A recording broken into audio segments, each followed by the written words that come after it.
Welcome to the HR Empowerment Podcast, where we will uncover strategies and new insights from HR professionals who discuss up-to-date regulations, best practices, and the most pressing topics like diversity and equity, leadership, dealing with difficult situations, and much more that affect your bottom line and business. Thanks for joining us. Hey everybody, Wendy Sellers here, the HR lady. Welcome back. We are here today to talk about your health, really to talk about your employees' health as well. Why? Because it costs money. It costs money to the employee and then to your organization in terms of productivity. So we want to introduce to you today a very important guest, Michelle Shepard. How you doing, Michelle? I am doing awesome. I'm thrilled to be here. Thank you so much, guys. Yeah, absolutely. Hey, Michelle, where are you calling in from? I am just outside of Vancouver in Langley, BC. So up in the Great White North here. Awesome. I guess that explains why the name of your business is West Coast Nutrition. Yes, absolutely. So we are right on the West Coast and in the warmest part of Canada. So really, we're the babies of Canada in the temperate area. Oh, that's where everybody goes for vacation, huh? Well, hey, vacation is a benefit, but so are a benefit of offering health nutrition coaching to employees. So let's kind of just jump right in here today and get started. Tell us a little bit about what health nutrition coaching entails.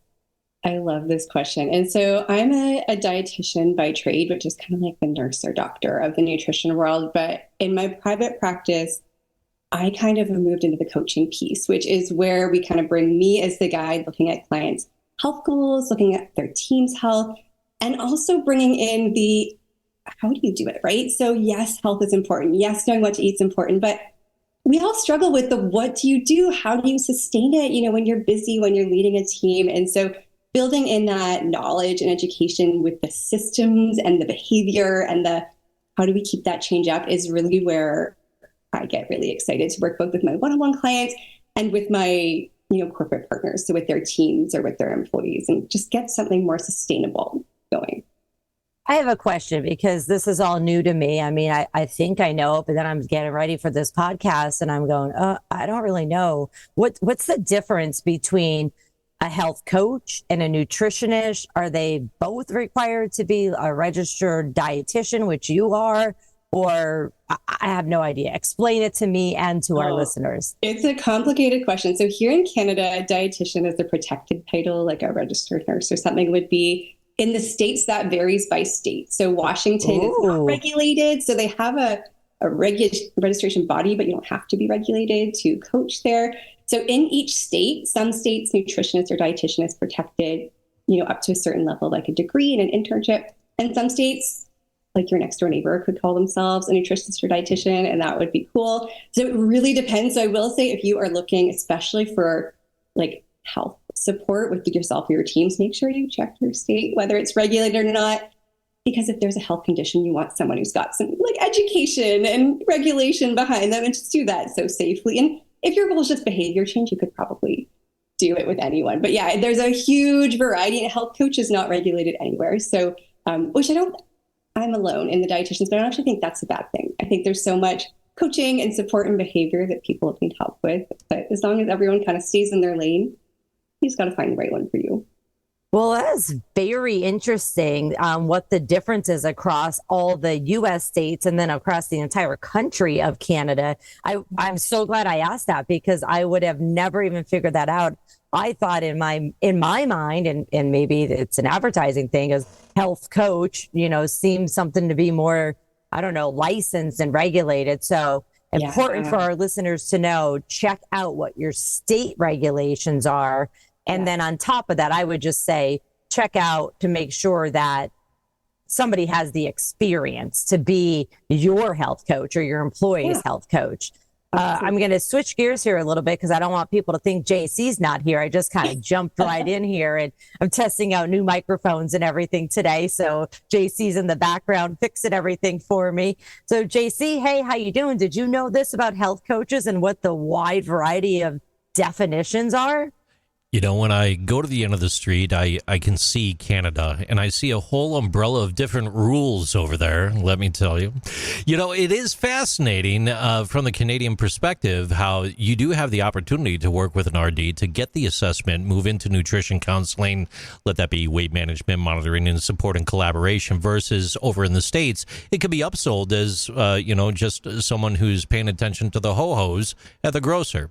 Anyways, according to WebMD Health Services.com, health coaching can enhance employee health and well-being significantly, with improvements including stress reduction by 10%, exercise habits by 13%, and nutrition by 6%, alongside workplace nutrition programs endorsed by 44% of employers, as stated by the CDC in the United States.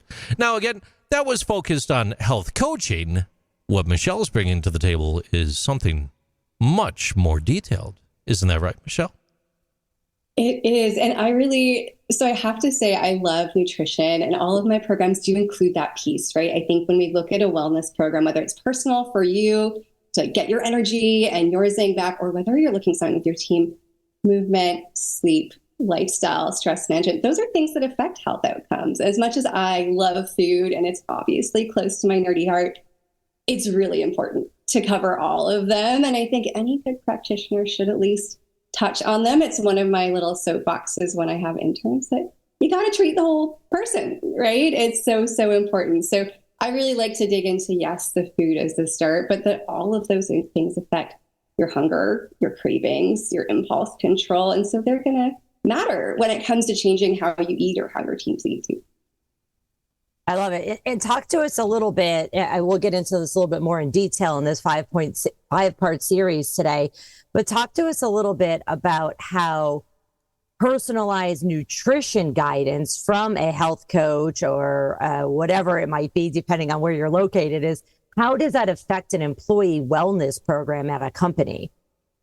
Hugely. And so I think so many wellness programs are, they're well-intentioned, but they're very general. Like, how many lunch and learns have we been to, or someone's like shares kind of like the food pyramid for you guys, or the food plate, for us. And you're like, yeah, and nobody remembers it. Nobody changes anything.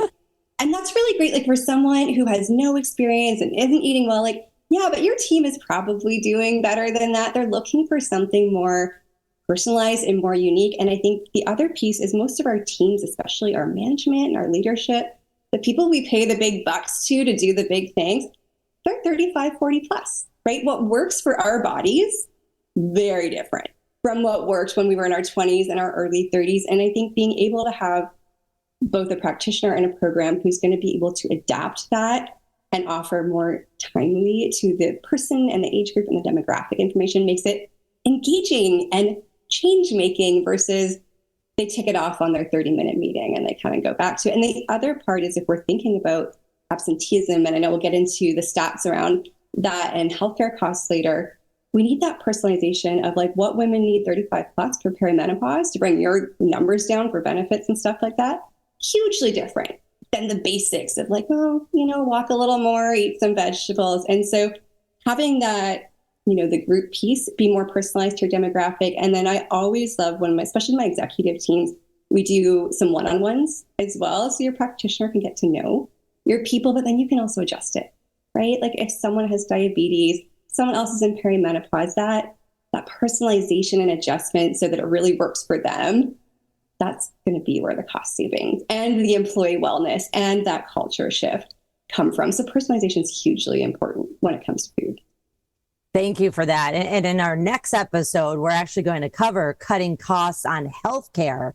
So thanks for joining us, everybody. Come back to episode 2 of this 5-part series on the benefits of offering health nutrition coaching to employees. Thank you for joining the HR Empowerment Podcast, brought to you by Aurora Training Advantage. We hope you've gained new insight and strategies to navigate the HR profession. We look forward to you joining us again on the HR Empowerment Podcast.